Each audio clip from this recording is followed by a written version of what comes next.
Hello बच्चों, कैसे हो? आपका स्वागत है त्रिपाण स्टडी सेंटर में। आज जो आपके समक्ष टॉपिक प्रस्तुत हुआ है कई मानने में काफ़ी महत्वपूर्ण है हर एक एग्जाम व्यू से। ठीक है, इसमें हम हर एक बात पे विस्तार पर चर्चा करेंगे और वो सारे जो है पहलू पर विचार करेंगे जो अब तक अछूता था। तो चलिए देखते हैं हमारा आज टॉपिक क्या है। अंतर्राष्ट्रीय संगठन की बात करें तो अंतर्राष्ट्रीय संगठन अपने उद्देश्य में व्यापक होते हैं।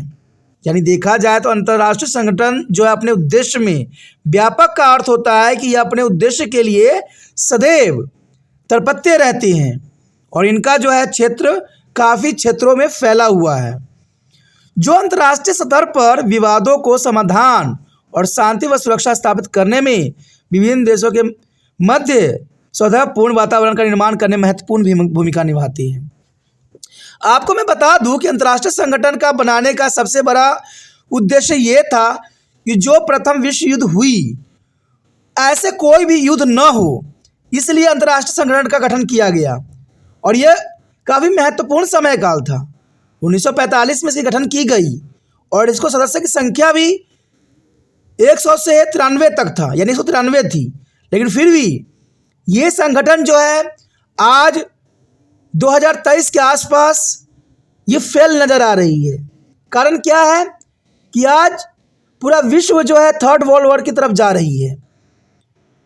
देखा जाए तो अंतर्राष्ट्रीय संगठन का बनाने का एक ही मतलब था कि जो अंतर्राष्ट्रीय स्तर पर विवादों का समाधान कर सके। यानी अंतर्राष्ट्रीय स्तर पर कोई भी प्रॉब्लम आती है, कोई विवाद आती है धर्म के रिगार्डिंग, जमीन के रिगार्डिंग, क्षेत्र के रिगार्डिंग, तो अंतर्राष्ट्रीय संगठन जो है बिना युद्ध करवाए उन विवादों का समाधान करने के लिए बनाई गई थी।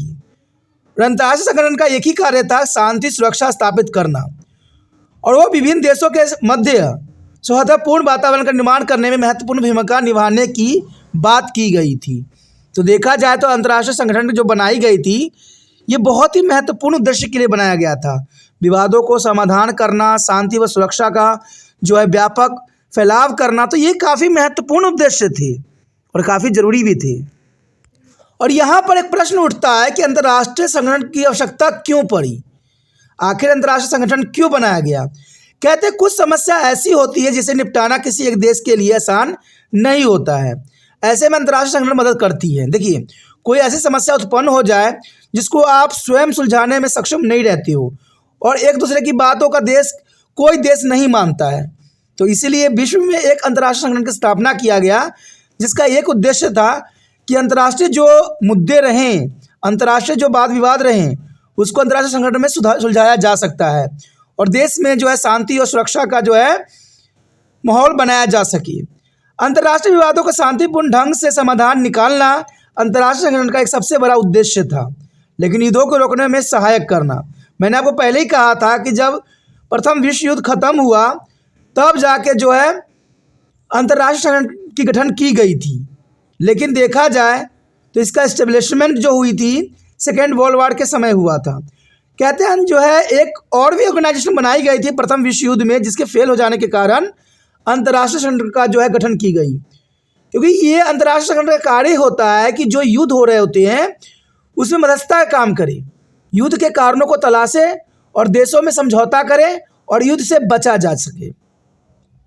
क्योंकि जो सेकेंड वर्ल्ड वॉर में युद्ध देखने को मिला उसे पूरा देश भयभीत हो गई और वो चाहती थी कि भविष्य में ऐसा कोई भी युद्ध न हो, क्योंकि परमाणु बम का भी सेकेंड वर्ल्ड वॉर में इस्तेमाल किया गया था और प्रथम विश्व युद्ध में तो आपको पता ही होगा कि उसका भी दशा अच्छी नहीं थी। तो इसी कारण पूरे विश्व ने ये डिसाइड किया कि हमें एक ऐसा ऑर्गेनाइजेशन बनाना चाहिए जिसकी बात हर एक देश माने। लेकिन आज देखिए, जैसे प्रथम विश्व युद्ध में एक ऑर्गेनाइजेशन बनाई गई थी वो फेल हो गया, फिर सेकेंड विश्व युद्ध में जो है अंतर्राष्ट्रीय संगठन की स्थापना की गई और आज देखा जाए तो आज ये ऑर्गेनाइजेशन फेल है। कारण क्या है, आज हम थर्ड वर्ल्ड वॉर की तरफ बढ़ रहे हैं, तो इसका मतलब है इस ऑर्गेनाइजेशन का यहाँ पर काम कुछ भी नहीं रही। लेकिन देखा जाए तो युद्धों को रोकथाम में सहायक सिद्ध होना चाहिए था अंतर्राष्ट्रीय संगठन को, और इसी के लिए इसको बनाया भी गया था। विश्व के आर्थिक विकास में सहायता, यानी किसी भी देश में इकोनॉमिक अर्थव्यवस्था बिगड़ता है तो अंतर्राष्ट्रीय संगठन जो है दूसरे देशों को से कह के उस देश की अर्थव्यवस्था को सुधारने में हेल्प कर सकती है। यानी देखा जाए तो अंतर्राष्ट्रीय संगठन काफ़ी महत्वपूर्ण है। उसके पश्चात देखें तो प्राकृतिक आपदा महामारी से निपटना अंतर्राष्ट्रीय संगठन का मुख्य उद्देश्य था कि किसी भी देश में आपदा हुई, महामारी जैसी घटना घटी, उस देश को अंतर्राष्ट्रीय संगठन जो है सहायता करेगा। ये मुख्य आवश्यकताएं थी इसको बनाने का।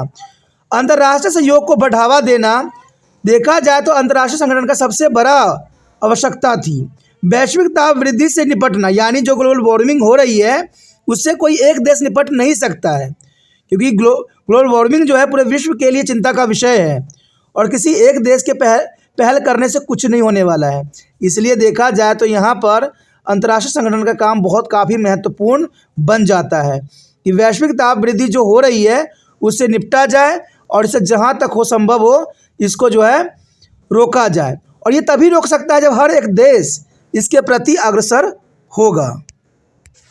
देखा जाए तो मुख्य अंतर्राष्ट्रीय संगठन कई थे, यानी देखा जाए तो ये काफ़ी महत्वपूर्ण थे कि इसके अंतर्गत जो है बहुत से अंतर्राष्ट्रीय संगठन बनाए गए और इसमें से मुख्य अंतर्राष्ट्रीय संगठन थे लीग ऑफ नेशन, संयुक्त राष्ट्र संघ, विश्व बैंक, विश्व व्यापार संगठन, अंतर्राष्ट्रीय मुद्रा कोष, Amnesty international, human right watch and अंतर्राष्ट्रीय रेड क्रॉस सोसाइटी।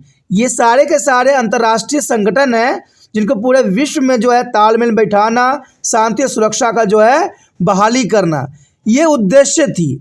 और इकोनॉमिक अर्थव्यवस्था के साथ साथ व्यापार में जो है सहूलतें देना, ये सारे जो है अंतर्राष्ट्रीय संगठन का उद्देश्य था। और ये सारे अंतर्राष्ट्रीय संगठन काफ़ी महत्वपूर्ण जो है आज के समय में निभा रहे हैं। आगे देखें तो हमारा संयुक्त राष्ट्र संघ यानी यूएनओ। देखिए संयुक्त राष्ट्र संघ यूएनओ काफ़ी महत्वपूर्ण ऑर्गेनाइजेशन है और इसकी स्थापना देखा जाए तो 24 अक्टूबर 1945 को की गई थी। और जब इसकी स्थापना इसकी हुई थी उस समय इसके कुल सदस्यों की संख्या जो थी 193 थी और इसका मुख्यालय न्यूयॉर्क में थी। तो ये काफ़ी महत्वपूर्ण है कि संयुक्त राष्ट्र संघ यूएनओ की जो स्थापना 24 अक्टूबर 1945 और सदस्यों की संख्या 193, मुख्यालय न्यूयॉर्क में थी। 24 अक्टूबर 1945 को संयुक्त राष्ट्र संघ यानी यूएनओ की स्थापना की गई और यूएनओ लीग ऑफ नेशन का उत्तराधिकारी है। आपको ये कन्फ्यूज़न होगा कि लीग ऑफ नेशन क्या थी। लीग ऑफ नेशन जो थी प्रथम विश्व युद्ध में बनाई गई थी और इसको बनाने का उद्देश्य भी वही था जो इंटरनेशनल ऑर्गेनाइजेशन बनाने के उद्देश्य थे कि पूरे विश्व को भीषण युद्ध से रोकना और जनमानस में शांति की स्थापना करना और पूरे नेशन को जो है एकजुट करना। यानी देखा जाए तो भविष्य में युद्ध न हो, इसलिए लीग ऑफ नेशन की स्थापना की गई। लेकिन देखा जाए तो कुछ वर्षों के बाद जब 1939 से में जो देखा जाए तो सेकेंड वर्ल्ड वॉर हुई और इसका समय काल था 1939 से लेके 1945 तक जो विश्व युद्ध हुई।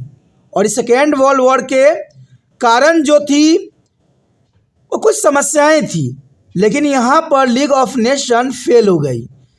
लेकिन जब लीग ऑफ नेशन फेल हुई तो संयुक्त राष्ट्र संघ की स्थापना की गई और संयुक्त राष्ट्र संघ का वही उद्देश्य रखा गया जो लीग ऑफ नेशन का उद्देश्य था। संयुक्त राष्ट्र संघ की स्थापना के समय संयुक्त राष्ट्र संघ में सिर्फ 51 सदस्य थे। यानी देखा जाए तो उस समय संयुक्त राष्ट्र संघ में सिर्फ 51 देश ही इसके सदस्य थे। भारत भी इसके स्थापक सदस्यों में शामिल था। यानी जब इसकी स्थापना हुआ तो भारत भी इसका सदस्य बन गया था। मई 2013 तक इसके सदस्यों की संख्या जो है 193 हो गई। यानी देखा जाए 2013 तक इसके सदस्यों की संख्या में 193 हो गई और 193 सदस्य दक्षिण सूडान था। यानी 193 जो देश था वो दक्षिण सूडान था और भारत इसका सदस्य जो है 30 अक्टूबर 1945 में बना। तो ये काफ़ी महत्वपूर्ण यह बात है कि भारत इसका सदस्य 30 अक्टूबर 1945 में बना और जब ये बनाई गई यूएनओ उस समय सिर्फ 51 सदस्य था, लेकिन 2013 तक इसकी सदस्यों की संख्या में काफ़ी वृद्धि हुई, 193 हो गई। तो ये काफ़ी महत्वपूर्ण बात है। और ये पॉइंट व्यू काफ़ी महत्व रखेगा एग्ज़ाम के लिए। अगर आपको समझ में आया, अच्छा लगा और चाहते हो और भी वीडियो आपको इसी प्रकार प्राप्त होता रहे तो जरना सी बात है दोस्तों, चलो सब्सक्राइब कीजिए और साथ में जो है इस वीडियो को शेयर भी कीजिए, क्योंकि आपको पता ही होगा कि तिरपान स्टडी सेंटर एक ही बात पे विश्वास रखता है, शेयर ही दूसरे बच्चों का केयर बन सकता है और दूसरे बच्चों जो केयर करते हैं उसके लिए तिरपान स्टडी सेंटर हमेशा अग्रसर रहता है। इसलिए सोचना नहीं है, शेयर की भावना आपके मन में बरकरार रहना चाहिए। पहली बार मेरे चैनल पे आए हो, पहली बार वीडियो देख रहे हो, समझ में आ रहा है, अच्छा लग रहा है और चाहते हो कि और भी वीडियो आपको इसी प्रकार प्राप्त होता रहे, तो सोचिए नहीं, विचार न कीजिए, अभी तिरपान स्टडी सेंटर सब्सक्राइब करके मोबाइल में सेव कीजिए।